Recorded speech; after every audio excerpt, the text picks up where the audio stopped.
They always say the money is in the follow-up, but no one ever tells you what it costs to follow through. My name's Martha Ellison, 35, Business Development Manager at Orion Tech. And the reason a $50 million partnership just got locked in.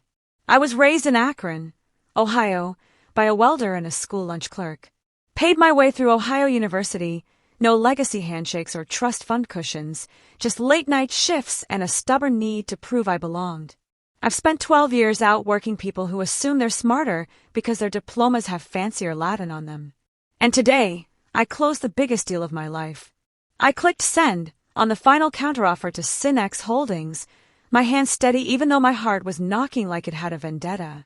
Months of work, strategy decks, 3 a.m. calls, dinnerless nights, flown-in croissants to impress Tasha Brennan's executive assistant, all culminating in a single email with the subject line, confirmed, $50M. A win like that should feel louder. Should come with champagne, maybe a bell ringing in the bullpen. But at Orion, pedigree mattered more than performance. If your degree was an Ivy League, you were background noise. I'd been background noise for 7 years. The open office buzzed behind me, standard fare, overpriced sneakers, Patagonia vests, people pretending to innovate while scheduling meetings about meetings. I stood, stretched, and glanced through the glass wall of the conference room, where the junior team huddled like puppies around Danielle Fulton.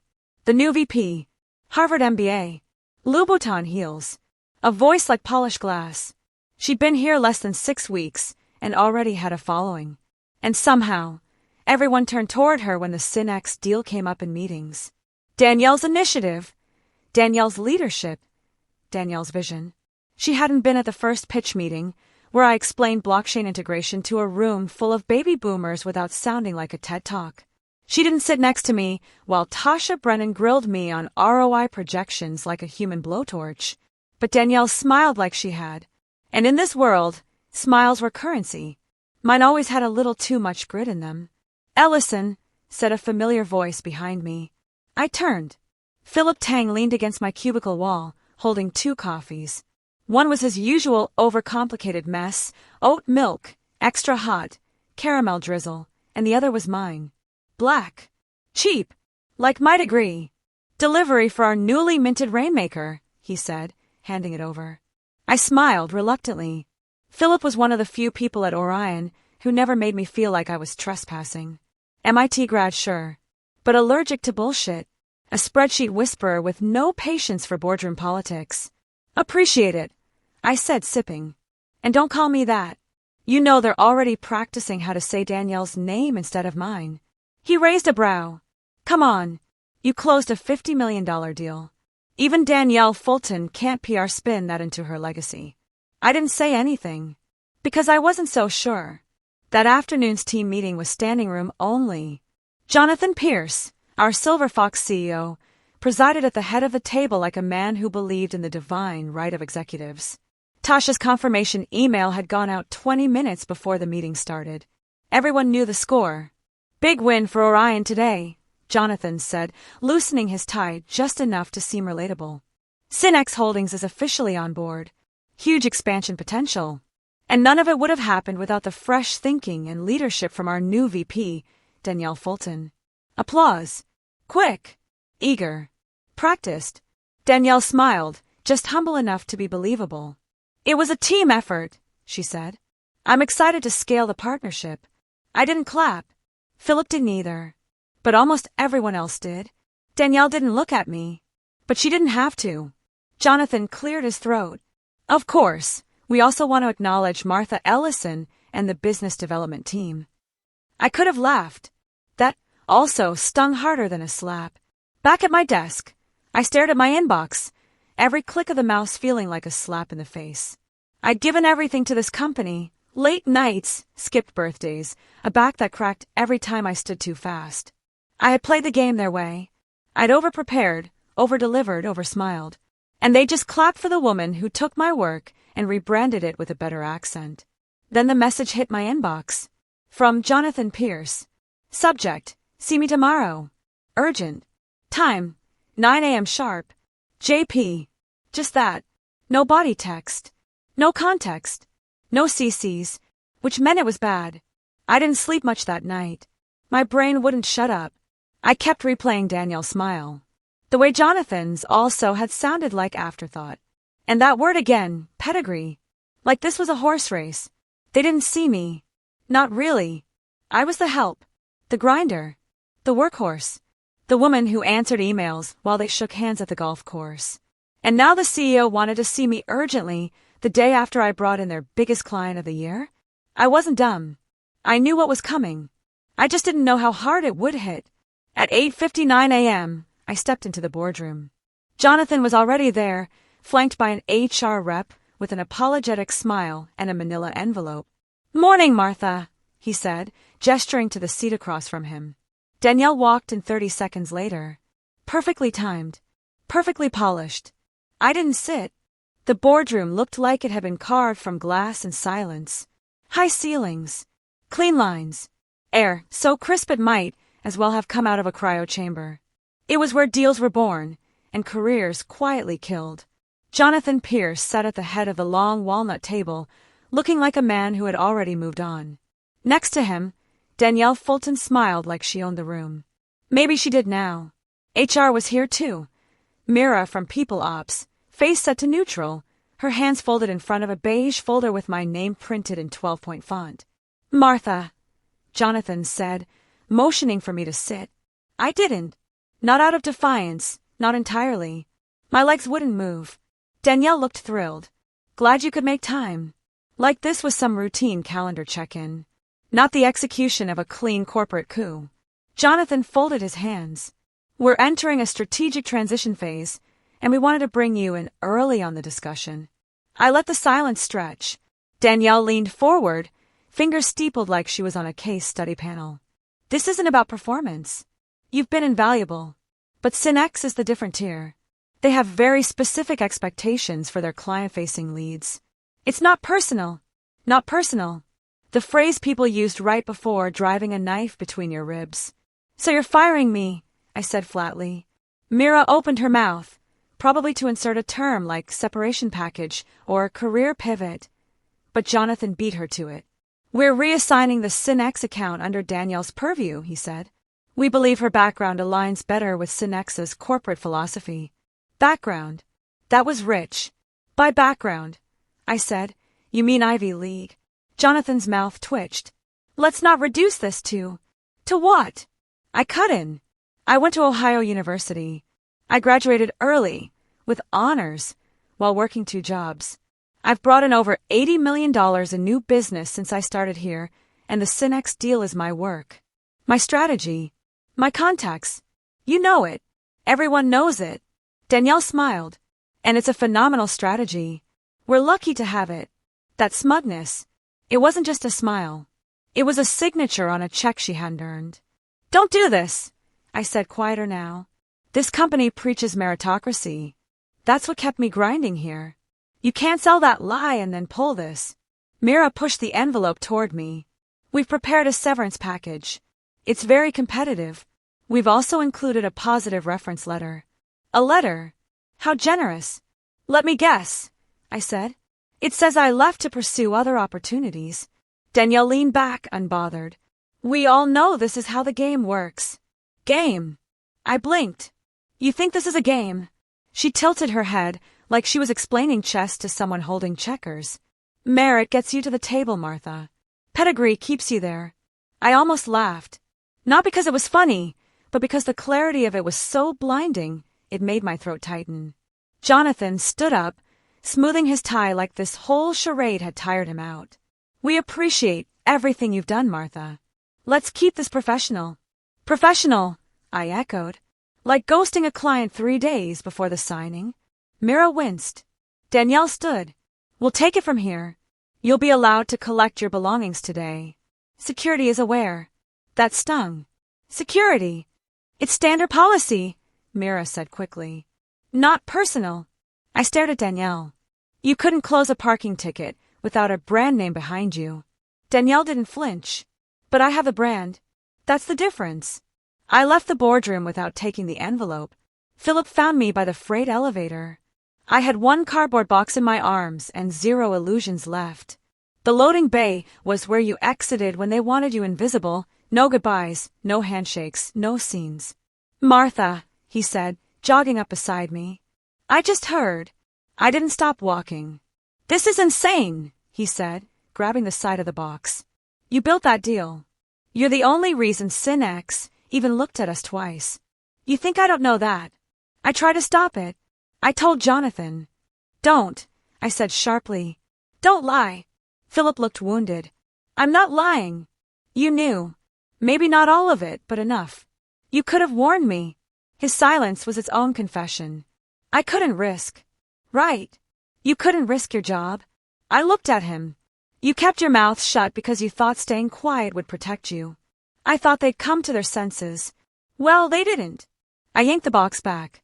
And now I'm the cautionary tale. I'm not on their side. No. I asked.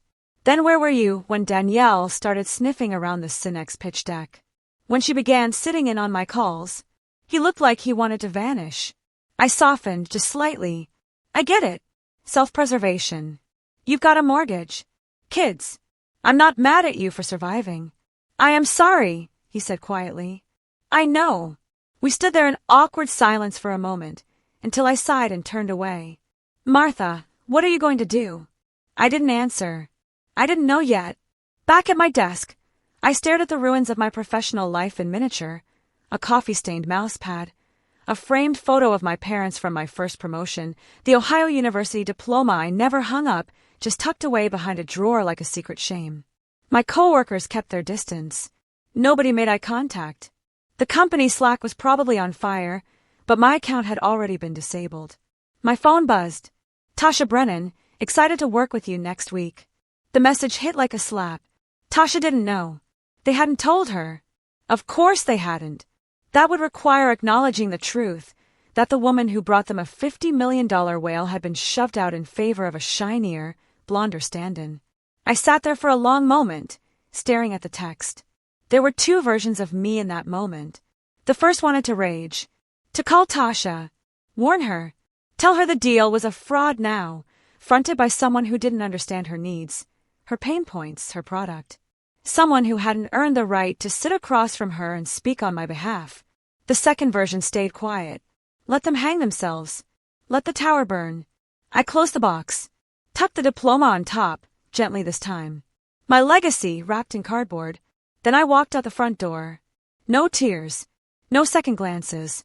Only fire in my lungs. I spent the weekend doing absolutely nothing. No emails.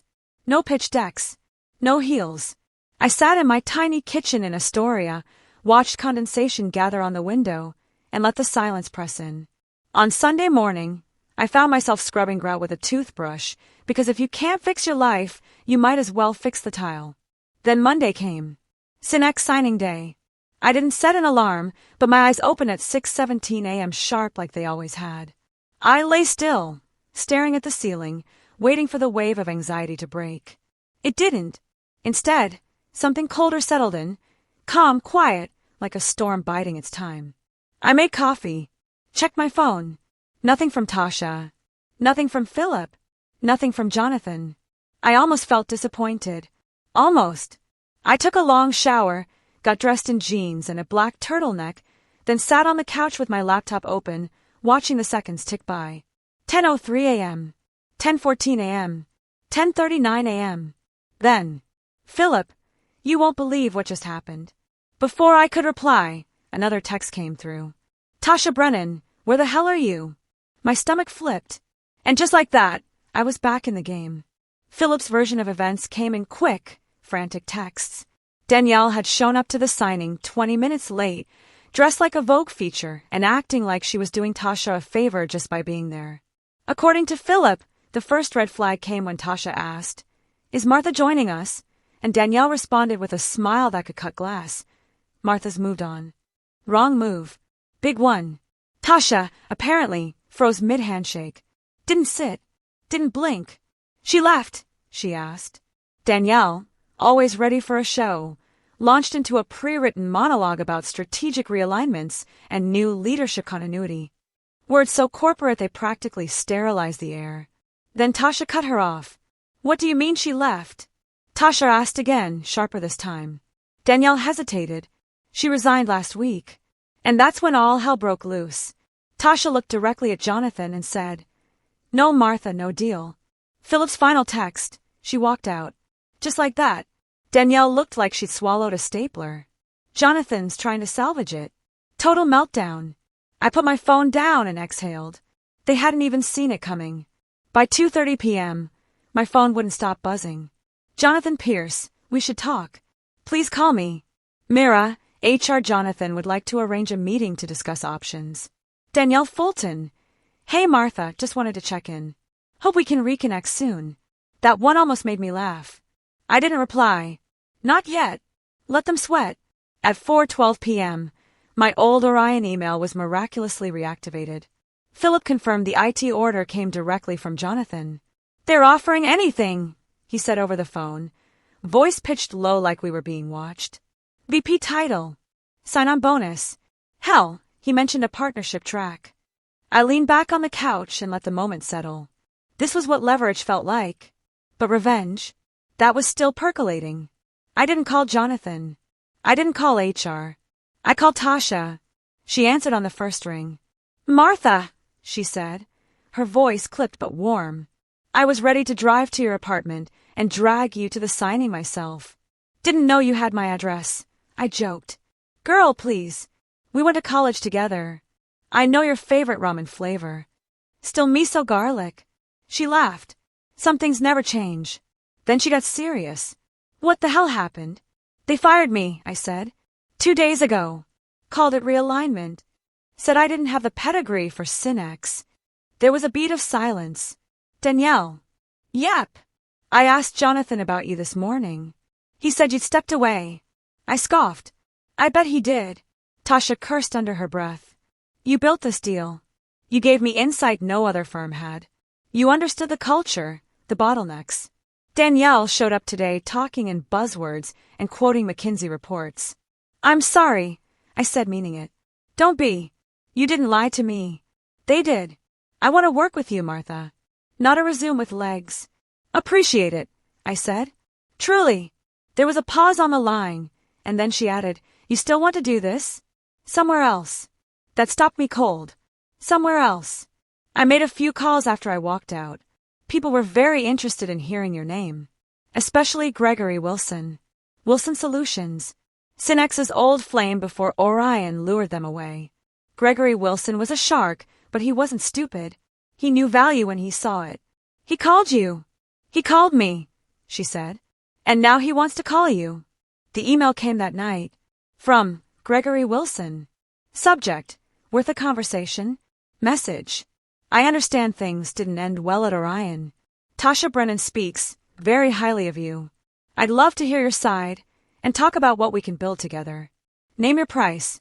Let's bury Orion Tech. It wasn't flowery. It wasn't long. It was power. I stared at the message for a long time, heart thudding behind my ribs. Not because I was afraid, but because I wasn't. Not anymore. I forwarded the email to my personal address, then shut my laptop. Let the games begin. The next morning, I put on the sharpest outfit I owned, a navy sheath dress, black blazer, and low heels.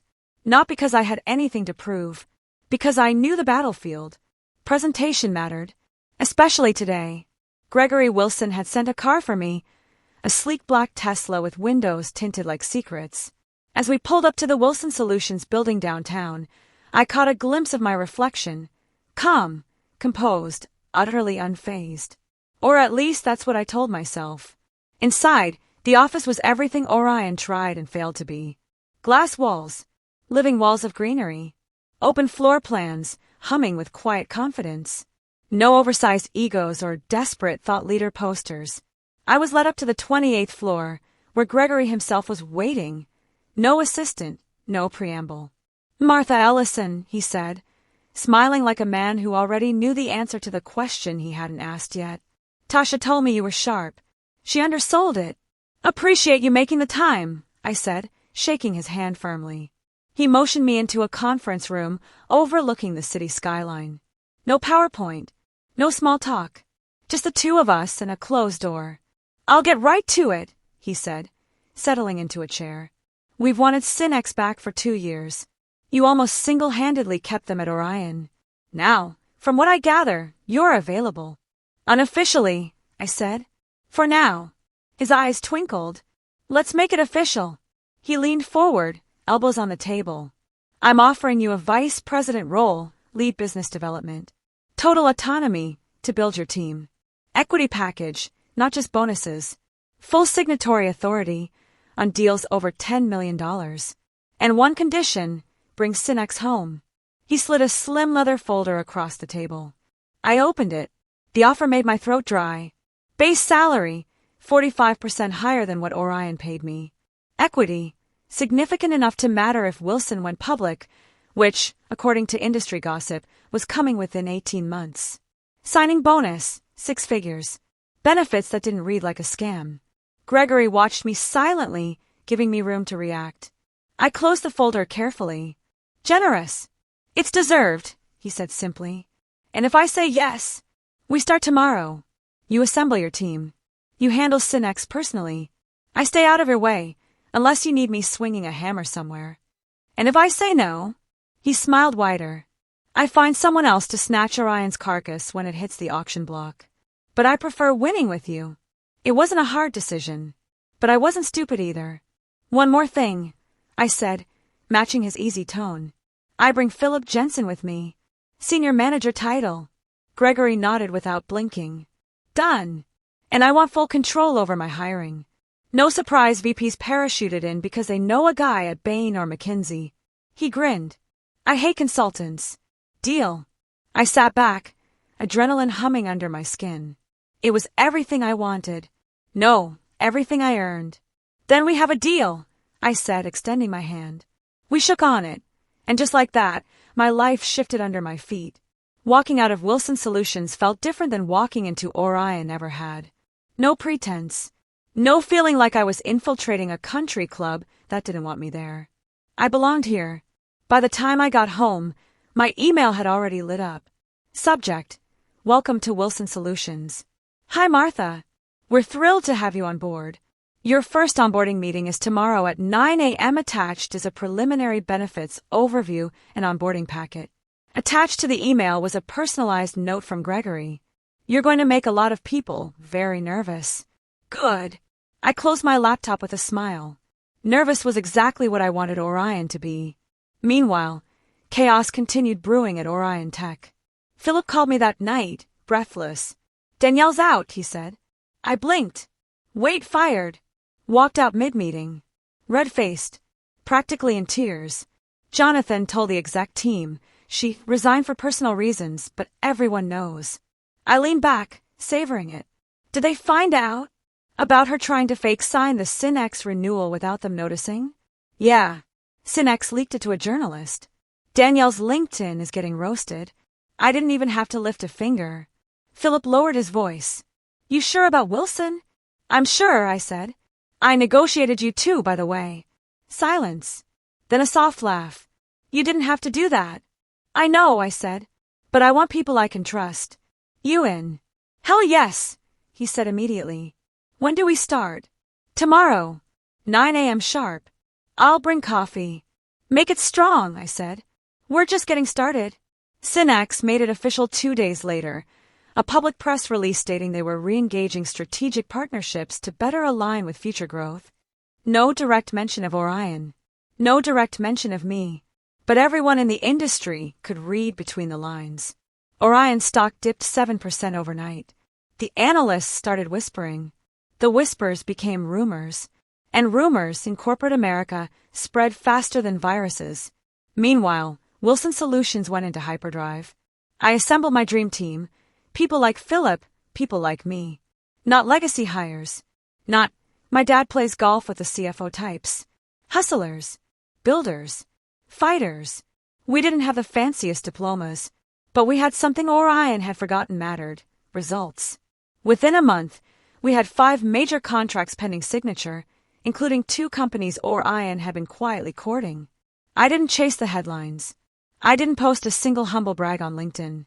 I let the work speak, and it screamed. One morning, about 6 weeks after I left Orion, I got a text from Philip. Philip, you seeing this? He sent a link to a Forbes article. How Orion Tech lost its best client and its soul. Inside the implosion of a company that bet on pedigree over performance and lost both. I clicked through, feeling a sharp jolt of satisfaction.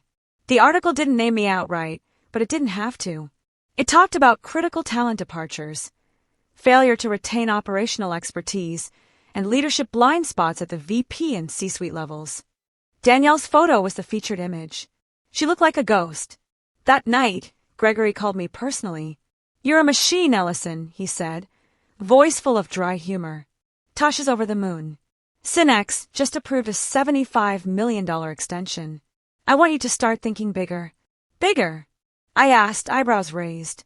"Bigger," he said firmly. "Acquisition targets. Expansion markets. IPO positioning. You're not just here to build a division." I felt it then. Something I hadn't felt in years at Orion. Momentum. Real momentum. "Understood," I said. "One more thing," Gregory added. "I'm recommending you for COO next quarter. Board's already sniffing around." I blinked. Cool. Chief Operating Officer. And it wasn't a favor. It wasn't a diversity hire. It was merit. Plain and simple. "Thank you," I said, voice steady. "You earned it," Gregory said. "Now let's make history." Sitting alone in my apartment that night, I opened a bottle of cheap red wine, one last leftover from the ramen days, and made a toast to myself. To merit over pedigree. I sipped, smiling at the future unspooling ahead of me. And somewhere, across the river, I imagined Jonathan Pierce pouring his third scotch of the night, trying to figure out how the world had changed so fast without him. It hadn't. It had just finally noticed who was worth listening to. And it wasn't him. Wilson Solutions moved fast. The first Monday after my official start date, I walked into our sleek new expansion floor and met my new team. Some fresh faces, some poached veterans from competitors, and most importantly, Philip Jensen, now Senior Manager of Business Development, grinning at me like a kid let loose in a candy store. "God, it feels good to be on a team that wants to win," he said, handing me a coffee. "You're not just here to win," I reminded him. "You're here to build a dynasty." He mock saluted me. "Yes, ma'am." By noon, we were already setting traps Orion wouldn't see coming. We didn't cold call Orion's clients. We didn't have to. They called us. Synex was just the first domino. Word traveled through the corridors of power faster than any press release. 5 companies reached out in the first week. 3 of them directly cited my name. We moved quickly but strategically. No big flashy announcements. Quiet, relentless acquisition. Meanwhile, Philip had taken it upon himself to scout for more talent still trapped inside Orion's crumbling walls. "I've got 2, he said one afternoon, sliding a list across my desk. "Both directors. Both miserable." I scanned the names. Solid performers. No risk of drama. "Make contact," I said. "Discretion first." He nodded, and I saw the gleam in his eye. He was loyal, yes, but also hungry. Just like me. Meanwhile, Orion Tech was visibly unraveling. Danielle Fulton's dramatic exit had been a symptom, not the disease. The Synex debacle triggered a full-on client exodus. Projects stalled. Revenue forecasts missed. Employee morale cratered. Jonathan Pierce, the once untouchable Golden Boy CEO, looked increasingly like a man out of his depth. One afternoon, scrolling LinkedIn, I stumbled on a telling sight. Orion's desperate new job postings. Business Development VP. Must have strong Ivy League pedigree. Minimum 10 years experience. It would have been hilarious if it wasn't so pathetic. They still didn't get it. The pedigree obsession had sunk them once. They were just rearranging deck chairs on the Titanic. Gregory Wilson was playing a longer game. "We'll accelerate our IPO timeline," he said during a strategy meeting. "Strike while Orion's in freefall. Their market share becomes our story." I didn't argue. Our client list was growing. Our revenues were climbing. Our talent pool was outpacing industry averages. And behind every win was the quiet, undeniable fact. I had built this. Not with a last name. Not with a diploma. With grit. With results. With proof. One rainy Thursday, I got the message I'd been half expecting, half dreading. "Jonathan Pierce, can we meet?" "Lunch." I stared at the text for a long minute. The audacity. After everything. After gutting me, humiliating me, letting Danielle waltz into my work and take credit? No. But I didn't respond immediately. I forwarded the text to Gregory, adding only, FYI, not engaging. He replied in under 2 minutes. Good. Let him sweat. I smiled. Jonathan Pierce didn't deserve even my silence. The next week brought another sign of our momentum. Synex announced publicly that they were investing an additional $20 million into a joint venture with Wilson Solutions. It wasn't just a business story. It was a signal, a declaration, and the markets reacted instantly. Wilson Solutions' stock price surged 14%. Orion Tech's dropped 11%. Philip burst into my office holding a printout of the headlines. Read the second article, he said, barely containing his glee. I scanned it. Orion Tech leadership faces internal investigation over contract mismanagement. Internal investigation, I read aloud. Translation, Jonathan's about to have a very bad quarter. Philip laughed. Couldn't happen to a nicer guy. I set the paper down. Part of me wanted to gloat. The bigger part knew this wasn't about Jonathan. This was about building something so strong they'd never even remember his name. Meanwhile, my team continued to grow. I brought in 2 key directors from Orion, just as planned. They came quietly, gratefully. No scorched earth. Our culture was clear from day one. Results over resumes, substance over sparkle. At our first all-hands meeting, I stood in front of the newly expanded team, 60 faces staring back at me, and felt something shift. This was mine, not because someone anointed me, because I earned every inch of it. Meanwhile, Danielle Fulton's slow-motion collapse continued to entertain LinkedIn's more vicious corners.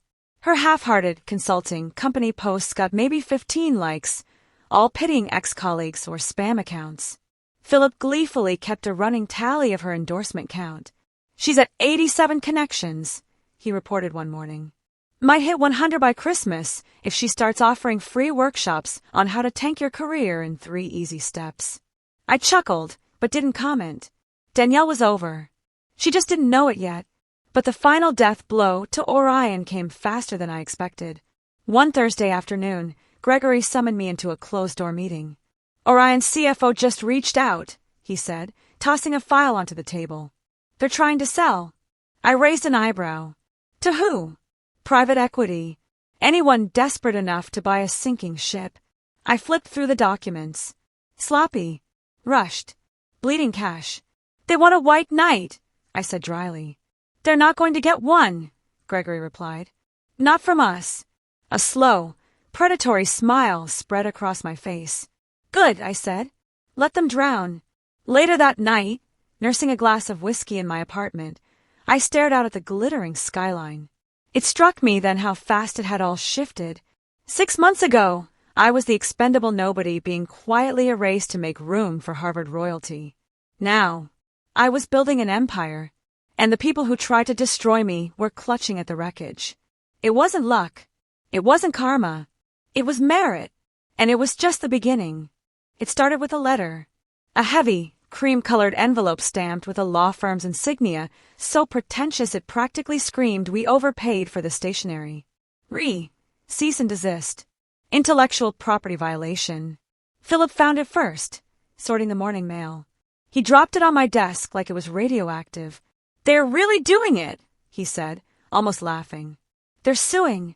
I opened it carefully, skimming the usual threats. Unauthorized use of proprietary client strategy documents. Breach of confidentiality agreements. Damages in excess of $10 million. The gall. I leaned back in my chair, staring at the ceiling. They're throwing a Hail Mary, I said finally. They've got nothing else left. Can we ignore it? Philip asked. I shook my head. We'll respond. But not how they expect. Because here's the thing about power.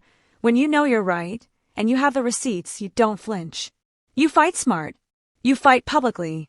By noon, Gregory had our legal team fully engaged. But he didn't stop there. This is more than a lawsuit, he said during a war room session. It's a PR campaign. They're trying to stain your name before the IPO. Then we hit back louder, I said. We strategized for hours, crafting a two-pronged attack. Documentation. Every email, every pitch deck, every strategy doc I'd ever touched at Orion, I had archived. Timestamped. Traceable. Not a single idea stolen. Narrative. Wilson Solutions wasn't some shady upstart. We were the future. Diverse. Meritocratic. Results-driven. If Orion wanted a public fight, they were going to regret it. Our response letter went out the next morning. It was a masterpiece of brutal, surgical language. In light of the baseless nature of your claims, any further defamatory communications will be met with counter-litigation seeking maximum damages for reputational harm and interference with business relations. Translation. Come for the Queen, you best not miss. We didn't wait for their reply. Instead, we went on offense. Forbes ran the story first. How Orion Tech lost its best client and its soul. An expose detailing the Synex collapse, Danielle's disastrous mismanagement, and the mass talent exodus. I was quoted, briefly, sharply. Wilson Solutions values contribution over pedigree. The results speak for themselves. Philip texted me a screenshot with a dozen flame emojis. The article spread like wildfire. Suddenly, Orion Tech wasn't the wronged party. They were the cautionary tale, a crumbling monument to arrogance. Jonathan tried to pivot. First, he posted a LinkedIn essay, classic CEO blather about institutional values and renewed focus on innovation. It flopped spectacularly. The comments were savage. Maybe start by not firing your rainmakers. Innovation doesn't fix a broken culture. Did ChatGPT write this? Philip and I held reading them over lunch. Then Danielle tried her own rescue mission. She posted a thinly veiled attack post on LinkedIn. Sometimes corporations protect mediocrity over true excellence. The market knows. Hashtag truth hurts. A sad attempt to rewrite history. Unfortunately for her, the internet never forgets.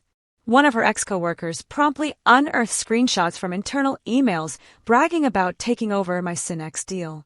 It went viral. Within hours, Danielle's post had been ratioed into oblivion. Back at Wilson Solutions, we kept building. Client signings doubled. Investor interest tripled. Recruitment exploded. People wanted to be part of a company that wasn't just another Ivy League old boys club. And through it all, I stayed calm. Focused. Deadly. Because I knew the final blow was coming. It hit 2 weeks later. Orion Tech filed for Chapter 11 bankruptcy. The official statement cited unforeseen market pressures. Translation, we bet on names instead of talent and lost.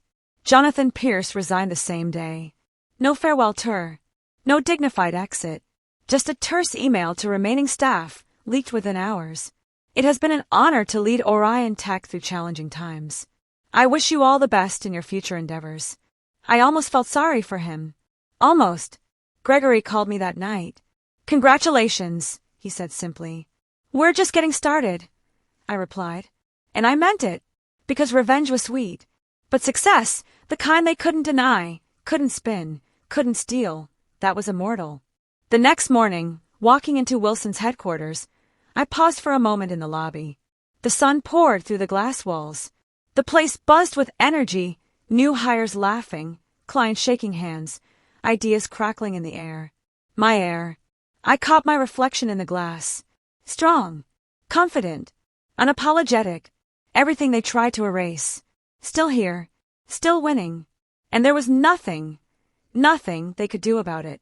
The day of the IPO felt like an out-of-body experience. Wilson Solutions went public at $32 a share. By noon, it was trading at $48. By market close, it hit $54.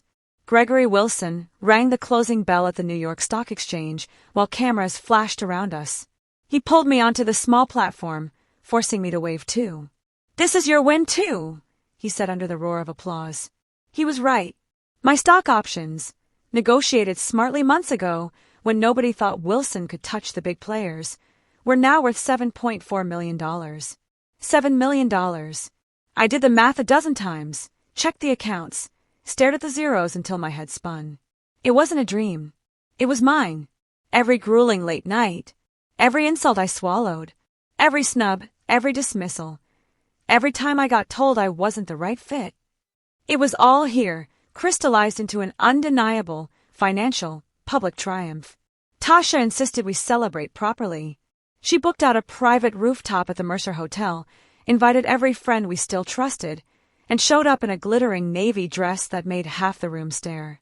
When I arrived, late and still dazed from the stock ticker crawl, she practically tackled me in a hug. "You look like you just survived battle," she said, laughing. "I did." Tasha grabbed 2 champagne flutes off a tray and shoved one into my hand. "To merit over pedigree," she toasted, loud enough for the whole rooftop to hear. Everyone clapped and cheered. I grinned, so wide my cheeks hurt. We drank. We danced. We owned the night. Around midnight, I found a quiet corner near the balcony railing, needing a breather. Tasha slid up beside me, still radiant, still grinning. "You realize you're officially richer than half of Orion's old board," she teased. "Doesn't feel real yet." "It is," she said, nudging me. "You made it real." I stared out over the glittering Manhattan skyline. "So what now?" I asked quietly. Tasha didn't hesitate. "Now you build the world you want to live in." Meanwhile, the vultures circled what was left of Orion Tech. Private equity firms snapped up pieces, patents, client lists, office furniture. Former executives scattered like roaches. Danielle Fulton quietly deactivated her LinkedIn account. Philip threw an office party just for that.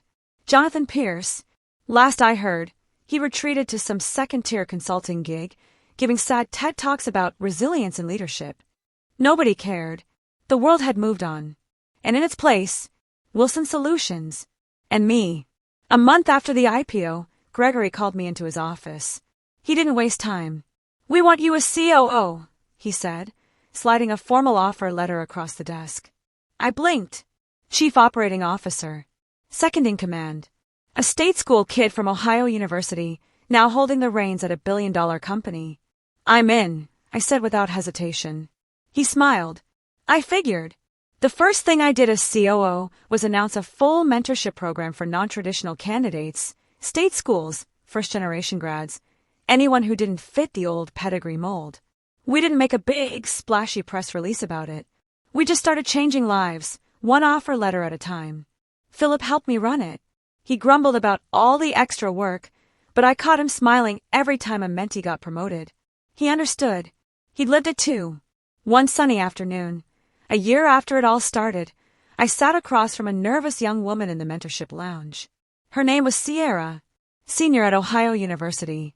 Double major, part-time barista, no fancy internships. Reminded me so much of myself it hurt. "Don't waste time trying to impress people who only value names," I told her. "Impress yourself.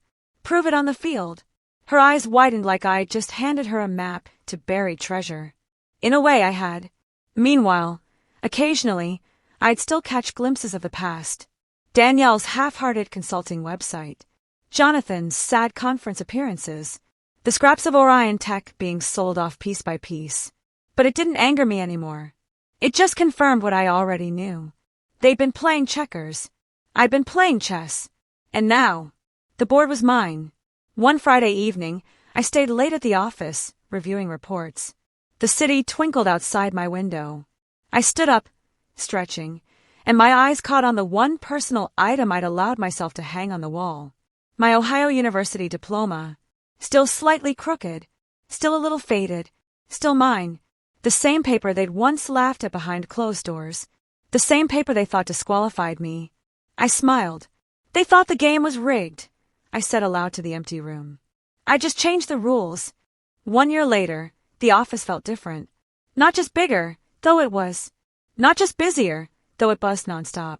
No, the real change was in the people. We were no longer just the upstart punching up at the giants. We were the blueprint now. Diverse. Relentless. Unapologetic. Exactly what I'd always wanted but never quite dared to believe could exist. Every Monday morning, I hosted open office hours. No appointments. No gatekeeping.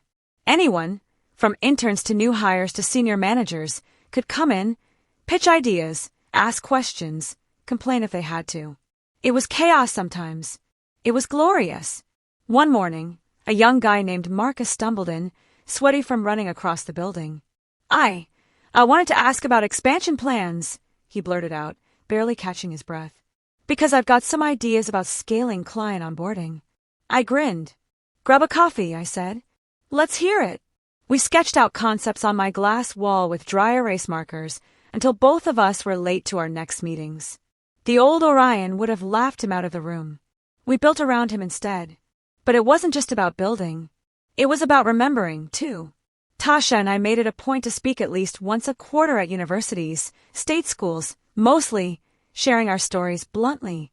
The ugly parts, not just the victories. How many rooms we walked into invisible. How many times we were told no, politely and not so politely. How many doors we had to pry open with bloody hands. We didn't sugarcoat it. We didn't promise fairy tales. We promised that if they stayed sharp, stayed stubborn, stayed dangerous, there was a path forward. Not an easy one, but a real one. One night, after a long board meeting, I lingered behind. Philip joined me, tossing a crumpled report onto the conference table. Another record quarter, he said. You're officially too successful to be humble. I laughed. You're not helping. He sobered a little, folding his arms. You know, I used to think merit was just working harder, being smarter, hustling more. And now, he looked at me, really looked. Now I know it's also about fighting harder, not letting them tell you what you're worth. I nodded slowly, because he was right. They tried to set my value based on where I studied, where I grew up, what they thought I should be, and I refused. Every now and then, though, ghosts resurfaced. A LinkedIn connection request from Jonathan Pierce. Ignored. An email blast advertising Danielle's new executive coaching business. Deleted. Sometimes I saw former Orion colleagues struggling, clinging to obsolete pedigrees, baffled why the world had moved past them. It wasn't personal anymore. It was just evolution. Adapt or disappear. Simple as that. One crisp fall morning, I arrived at the office early. No meetings yet. Just quiet. Just possibility. I walked to my corner office, coffee in hand. Paused. Looked up at the wall where my Ohio University diploma hung. Still there. Still slightly crooked. Still perfect. It had survived everything with me. The humiliations, the battles, the betrayals. Now it hung here, proof that the world didn't get to tell me what mattered. I did. I sat at my desk, cracked open my laptop, and started writing. Not emails. Not memos. A letter. To the mentorship programs, next class. A simple message. Welcome. You belong here. And if anyone ever tells you otherwise, prove them wrong. And somewhere in the back of my mind, I could hear it again. The old voices, the old doubts, the old ceilings. But they were faint now, like echoes behind thick glass. I smiled, tapped the keys a little harder, because the rules had changed. And this time, I was the one writing them.